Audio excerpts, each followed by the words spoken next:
అసలు ఇంతకీ నువ్వేముందాం అనుకుంటున్నావు? కార్డియాలజిస్ట్, న్యూరాలజిస్ట్ లాంటివి కాకుండా ఏదైనా చిన్న క్లినిక్ పెట్టుకుందాం అనుకుంటున్నాను సార్. నేను కూడా ఇంతవరకు నీకు చదువు ఒకటి నేర్పిస్తే సరిపోతుంది అనుకున్నాను, కానీ ఇంత జరిగాక నా అభిప్రాయం మార్చుకున్నాను.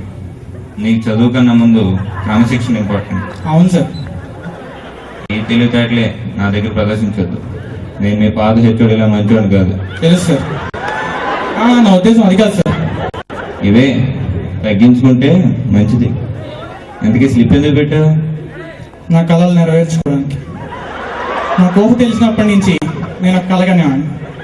చిన్న కళ, నేను ఒక గొప్ప సర్జన్ అయి కాకినాడ అపోలో హాస్పిటల్లో సర్జరీ చేస్తున్నప్పుడు మా నాన్న వచ్చి నర్స్ నేను బిజీగా ఉన్నానని చెప్తే బయట వరండాలో కూర్చుని వెయిట్ చేస్తూ కిటికీలోంచి నన్ను చూసి మురిసిపోతూ ఆనందపడుతుంటే ఎందుకో ఆ చూపులు నన్ను తడిమి నేను కిటికీ వైపు చూస్తే బయట మా నాన్న కనిపిస్తాడు. నేను వెంటనే చీఫ్ సర్జన్తో, డాక్టర్ బాబు బయట మా బాబు వెయిట్ చేస్తున్నాడని చెప్పి సర్జరీ మధ్యలో ఆపేసి పరిగెత్తుకుంటూ బయటకు వచ్చేస్తాను.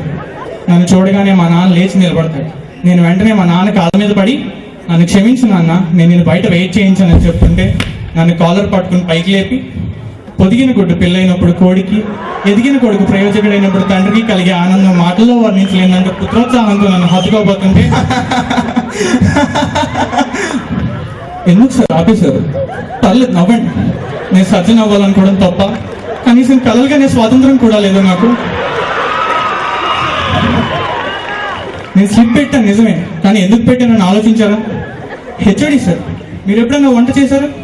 కనీసం మీ ఇంట్లో కిచెన్ ఎక్కడుందో తెలుసా మీకు? కానీ రెండేళ్ళు నేను మా బ్యాచ్ వాళ్ళకి రోజు వండి పెడుతున్నాను సార్.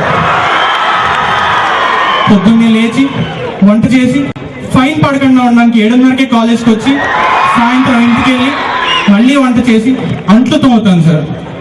ఇంకా నాకు చదివే టైం ఏది? స్లిప్పులు పెట్టకుండా ఎగ్జామ్ రాసే ఛాన్స్ ఏది? ఇదంతా మీకు అనవసరం. మీలాంటి వాళ్ళు నవ్వుకోవడానికి, జోకులు వేసుకోవడానికి మాలాంటి వాళ్ళు కావాలి. అంతేగా, నవ్వుకోండి. నేను ఏడిస్తే మీకు నవ్వు వస్తుంది అనుకుంటే రోజు మీ డిపార్ట్మెంట్కి వచ్చి గంట ఏడుస్తాను సార్. నవ్వుకోండి సార్, బాగా నవ్వుకోండి.